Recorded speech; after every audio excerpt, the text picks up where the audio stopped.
जो 32 साल में नहीं हुआ वो अब हुआ।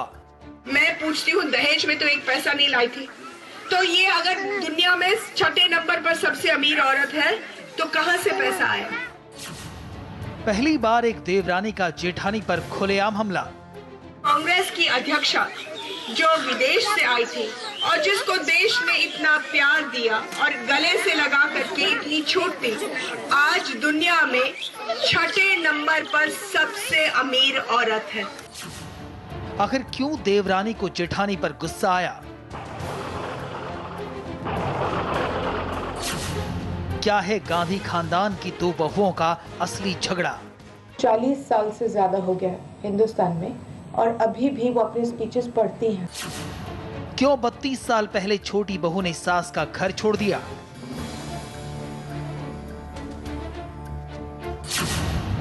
क्यों 32 साल से देवरानी जेठानी में बातचीत बंद है?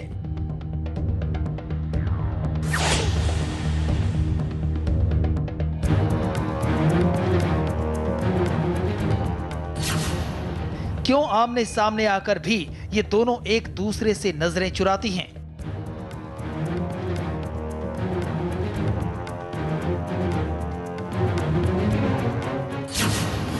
क्यों मेनका गांधी और सोनिया गांधी के रिश्ते बिगड़े?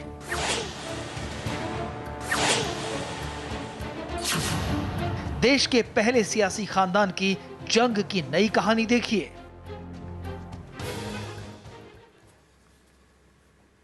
इंदिरा गांधी की बहू और बीजेपी सांसद मेनका गांधी ने अपनी जेठानी और कांग्रेस अध्यक्ष सोनिया गांधी पर जबानी हमला किया। मेनका ने पीलीभीत में चुनाव प्रचार के दौरान सोनिया पर भ्रष्ट होने का आरोप लगाया। मेनका गांधी ने यह आरोप सोनिया गांधी की संपत्ति पर सवाल करते हुए लगाया। कांग्रेस अध्यक्ष सोनिया गांधी पर अब तक का सबसे बड़ा हमला। पहली बार लगाए गए सोनिया गांधी पर भ्रष्टाचार के गंभीर आरोप। बड़ी बात यह है कि सोनिया गांधी पर आरोप लगाने वाली और कोई नहीं बल्कि उनकी ही देवरानी मेनका गांधी हैं। बीजेपी के सांसद मेनका ने अपने चुनाव क्षेत्र पीलीभीत में प्रचार के दौरान सोनिया गांधी पर भ्रष्ट होने का आरोप लगाया। आप भी सुनिए क्या कहा मेनका गांधी ने। अंतरराष्ट्रीय अखबारों का कहना है कि कांग्रेस की अध्यक्षा जो विदेश से आई थी और जिसको देश ने इतना प्यार दिया और गले से लगा करके इतनी छूट दी, आज दुनिया में छठे नंबर पर सबसे अमीर औरत है। मैं पूछती हूँ, दहेज में तो एक पैसा नहीं लाई थी, तो ये अगर दुनिया में छठे नंबर पर सबसे अमीर औरत है तो कहां से पैसा आया? स्कूलों से, सड़कों से, बिजली से, हमारी जिंदगी से, हमारे बच्चों के भविष्य से। यही पैसा गया है ना लूट में, और कहां से आता ये पैसा? लोकसभा चुनाव में पीलीभीत में प्रचार कर रही मेनका गांधी ने सोनिया पर तो हमला बोला ही, पिछले 10 साल से राज कर रही यूपीए सरकार को भी नहीं छोड़ा। मेनका गांधी ने यूपीए सरकार को अंग्रेजों से भी ज्यादा बड़ा लुटेरा बता दिया। इन 10 सालों में जितना लुटेरे अंग्रेज थे उनसे 100 गुना ज्यादा ये सरकार के लोग लुटेरे बन गए। नेहरू गांधी परिवार को भारतीय राजनीति में प्रथम परिवार का दर्जा हासिल है। आपस में कितनी भी अनबन रहे लेकिन चुनावी राजनीति में परिवार के सदस्य एक दूसरे पर कीचड़ नहीं उछालते। हालांकि सोनिया और मेनका की अनबन किसी से छिपी नहीं है, लेकिन पिछले कुछ समय से सोनिया गांधी पर मेनका के हमले तेज हो गए हैं। कुछ महीने पहले मेनका ने काले धन के मुद्दे पर कांग्रेस पर गंभीर आरोप लगाए थे। मेनका ने कहा था, स्विस बैंक में जमा आधे से ज्यादा धन कांग्रेस नेताओं का है। यही वजह है कि इन बैंक खातों की जांच कराने से कांग्रेस कतरा रही है। काले धन को बचाने में कांग्रेस ने पूरी ताकत लगा रखी है। बोफोर्स तोप घोटाले में दलाली का धन भी विदेशी बैंकों में जमा किया गया था। तब कांग्रेस के नेताओं ने सोनिया पर लगाए गए आरोपों को खारिज करते हुए मेनका पर पलटवार किया था। अब देखना है कि कांग्रेस के नेता अपनी सर्वोच्च नेता पर हुए इस हमले का क्या जवाब देते हैं। इंडिया टीवी के लिए पीलीभीत से वसीम की रिपोर्ट। आपको बता दें कि मेनका गांधी और सोनिया गांधी की बोलचाल पिछले 32 साल से बंद है। आपने कभी सोचा कि ऐसा क्यों है? ऐसा क्या हुआ था कि दोनों बहुओं के बीच भारतीय सियासत का ये परिवार पूरी तरीके से बिखर गया? देखिए रिपोर्ट। अब उनको 40 साल से ज्यादा हो गया हिंदुस्तान में और अभी भी वो अपनी स्पीचेस पढ़ती हैं, और वो भी स्पीचेस अंग्रेजी में लिखे जाते हैं। तो मुझे नहीं मालूम कौन लिखता है, इतना मुझे मालूम है कि वो लिखने की जरूरत ही क्या होती है। 2 साल पहले अपने इस बयान से मेनका ने सियासी हलकों में हलचल मचा दी थी। इससे पहले मेनका हो या सोनिया, राहुल हो या वरुण गांधी, दोनों परिवार एक दूसरे के बारे में कोई भी सख्त बयान देते कभी नजर नहीं आए थे। इसके बाद तो जैसे मेनका ने सोनिया और राहुल दोनों पर निशाना साधने का जिम्मा उठा लिया। पिछले ही साल मेनका ने राहुल पर निशाना साधा, कहा जहां गए वहां कांग्रेस का बंटाधार हुआ। पतला सा जो क्या बोलते बैम्बू, बांस की तरह गिर जाता है। लेकिन अब जानिए कि गांधी परिवार की इन दो बहुओं के बीच ऐसा क्या हुआ था कि 32 साल बीत गए लेकिन दोनों ने कभी एक दूसरे से बात करने की कोशिश नहीं की। सबसे पहले मेनका का इंटरव्यू सुनिए। साल 2002 में सिमी ग्रेवाल के इस इंटरव्यू में मेनका ने खुद ही रिश्ते खराब होने की कहानी सुनाई। Well, Rajiv and Sonia were very Western. They had a lot of Western friends. They went out a lot. They dressed Western. They were always into what was happening in England and Europe and America in terms of fashion and friends and stuff. And their holidays were always abroad. The acquisitions were always acquisitions. लेकिन कहानी सिर्फ इतनी नहीं है। गांधी परिवार के खट्टे रिश्तों का सच इससे कहीं ज्यादा है। 1969 में सोनिया और राजीव गांधी की शादी हुई और 5 साल बाद 1974 में मेनका छोटी बहू बनकर गांधी परिवार में आई।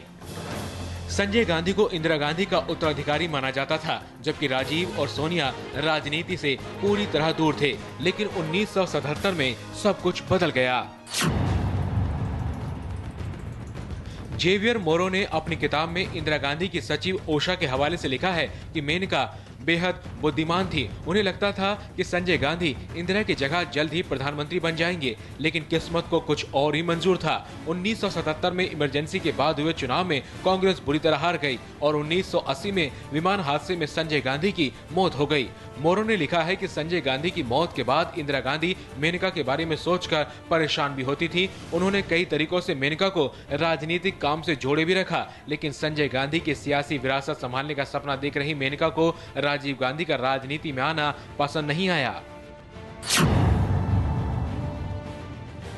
संजय गांधी की मौत के बाद राजीव राजनीति का रुख करने लगे। मेनका ने कई बार राजीव के सियासत में आने पर विरोध जताया। इससे इंदिरा गांधी मेनका से काफी नाराज भी रहने लगी। लेकिन 1982 में वो हुआ जिसकी किसी को उम्मीद नहीं थी। मेनका गांधी ने इंदिरा गांधी के मना करने के बावजूद लखनऊ की एक सभा में लंबा चौड़ा भाषण दे डाला। इससे इंदिरा गांधी बेहद नाराज हो गईं और लखनऊ से लौटते ही उन्होंने उसी वक्त मेनका को घर से बाहर निकल जाने का हुक्म सुना दिया।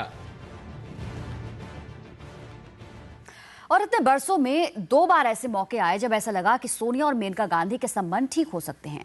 ये मौका था प्रियंका गांधी और फिर वरुण गांधी की शादी का, पर ऐसा हुआ नहीं। घर से निकाले जाने के बाद मेनका सोनिया से दूर जा चुकी थी। बच्चों की शादी भी इस बर्फ को पिघला नहीं पाई, बल्कि समय के साथ साथ ये बर्फ और भी सख्त हो गई। घर से निकाले जाने के बाद नाराज मेनका ने कांग्रेस के खिलाफ मोर्चा खोलने की तैयारी कर ली। उन्होंने संजय गांधी के समर्थकों के साथ राष्ट्रीय संजय मंच बना लिया। यही नहीं, 1984 में मेनका राजीव गांधी के खिलाफ अमेठी से चुनावी मैदान में उतर गईं। हालांकि इस चुनाव में मेनका की बुरी तरह से हार हुई थी। चुनाव में मिली शिकस्त के बाद मेनका वीपी सिंह के जनता दल में शामिल हो गईं। वीपी सिंह ने उसी समय राजीव गांधी से बगावत की थी। वीपी सिंह ने मेनका को अपने कैबिनेट में मंत्री बना दिया।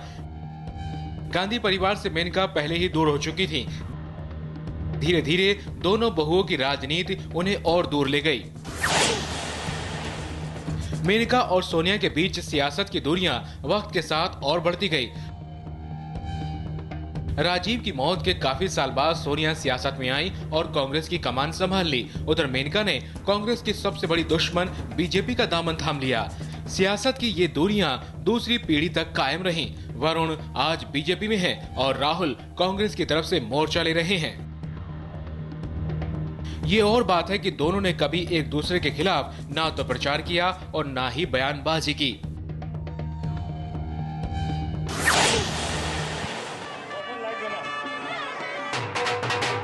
इन तस्वीरों को देखिए। गांधी परिवार के सबसे छोटे बेटे वरुण गांधी के सिर पर सेहरा बंधा, परिवार में शहनाई बजी तो हर कोई ये देखने, सुनने और जानने को बेताब उठा कि शादी में कौन कौन आया। वरुण और उनकी अर्धांगिनी यामिनी को आशीर्वाद देने गांधी परिवार से कौन कौन पहुंचा, लेकिन ना तो सोनिया, ना प्रियंका और ना ही राहुल गांधी वरुण की शादी में शरीक हुए। माना जाता है कि वरुण, प्रियंका और राहुल के संबंध काफी अच्छे हैं।